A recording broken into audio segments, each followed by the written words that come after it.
The Oracle of Omaha, Warren Buffett, is arguably the greatest investor of all time. So it's understandable that investors are interested in following those investments that Warren Buffett makes.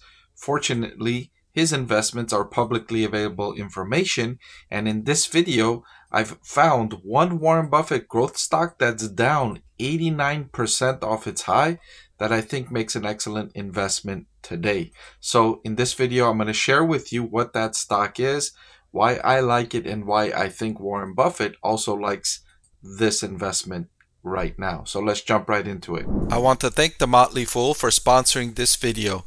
Visit fool.com/Parkev for the 10 best stocks to buy now.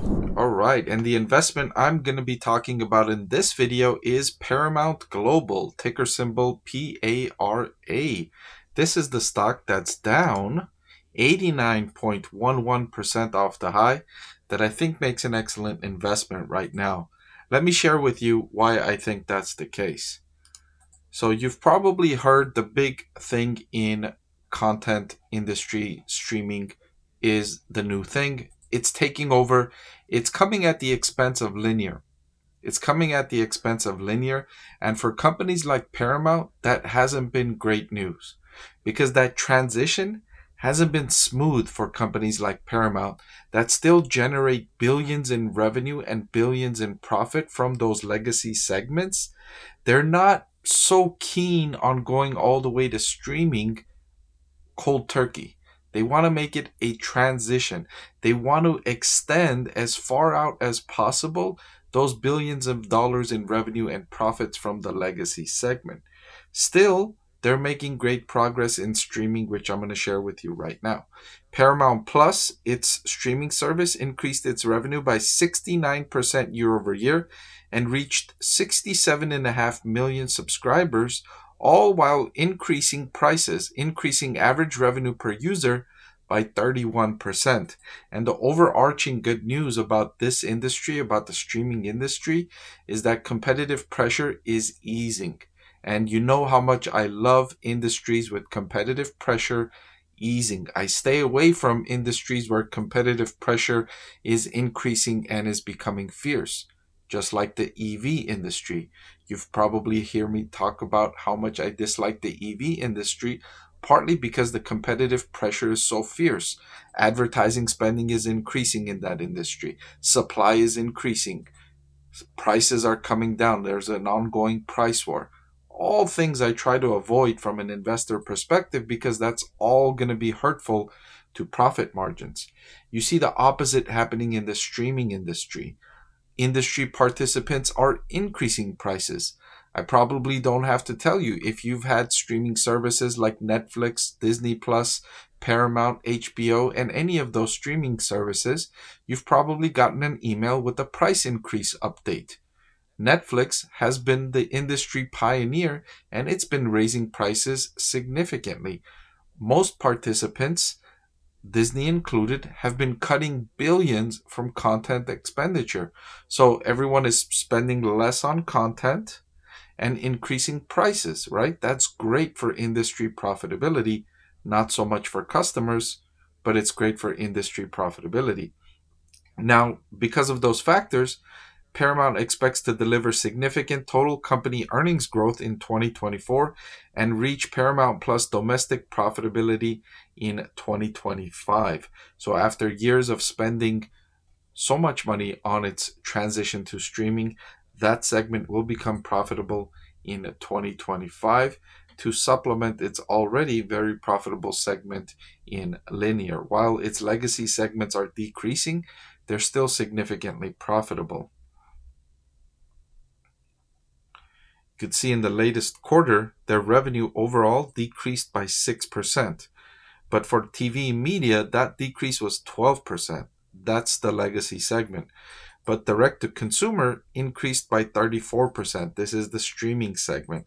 So you could see the streaming segment is increasing at a rapid clip, but that's coming at the expense of TV media, which is decreasing at a rapid rate. Still, in the last year, out of its $29.6 billion in revenue, 20 billion came from its legacy segment.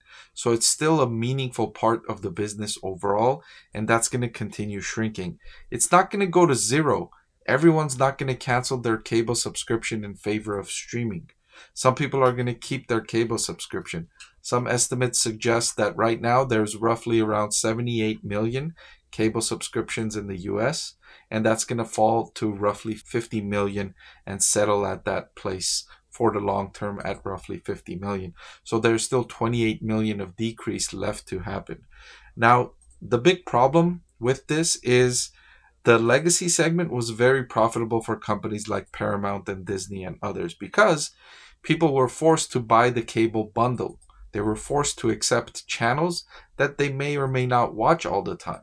So companies like Paramount and Disney benefited because they threw their channels in with the bundle and they were getting paid a monthly fee every time somebody signed up to that cable bundle, even if those 1 or 2 or 3 or 4 channels weren't really something they wanted. They bought the service because they wanted some of the other channels. So that was great. Another thing that was great was the stickiness of customers. When you signed up for cable, it usually came with a 1-year or 2-year or 3-year contract. You didn't sign up for cable for 1 month and then cancel and then restart again, which happens quite often in the streaming industry where customers maybe like this one show that is coming out on a streaming service. They'll subscribe, they'll binge watch that show for a month, and then they'll cancel the service.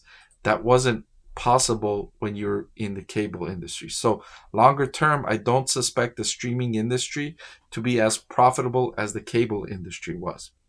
But the good thing is that with the streaming change, there's going to be more content consumption because you could watch the content everywhere you go. So you're going to be watching more of it.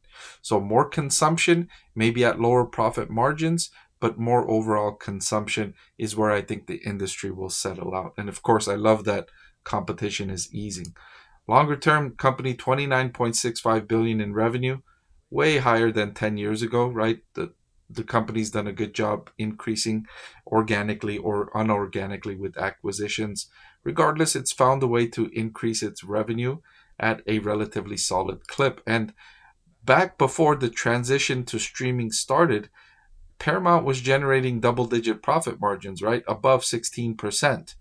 Right now, it's at negative 1.86% due to this transition and a significant restructuring charge the company took. Let's say 2 years from now, I wouldn't be surprised if it approaches 10% again. I don't think it'll go back to, the 17, 18, 19% it was at pre-transition to streaming. But I think having it be upwards of over 10% is reasonable to assume. Netflix has comfortably generated operating profit margins above 20%. Paramount could get there eventually, not in the next 2 to 4 years, but eventually it could get there if you're thinking about where the industry profit margin could settle out to be. 20% could be an area to consider when these companies reach their scale, when they reach the point where they're no longer having to invest in growth and they can start to harvest all of these investments they've put into their streaming segments. And all of this difficulty has brought Paramount Global stock price down significantly. I highlighted earlier in the video, it's down 89% off the high.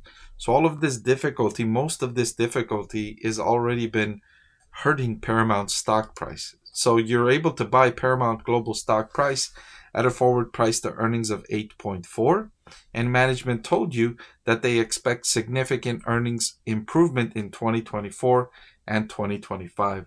So for all these reasons, I think Warren Buffett is attracted to this stock, and I'm certainly attracted to the stock because of those factors I discussed in this video, most notably the competitive forces in the streaming industry and the overall increase in consumption in streaming versus legacy. Before I let you go, let me tell you about the greatest deal on YouTube.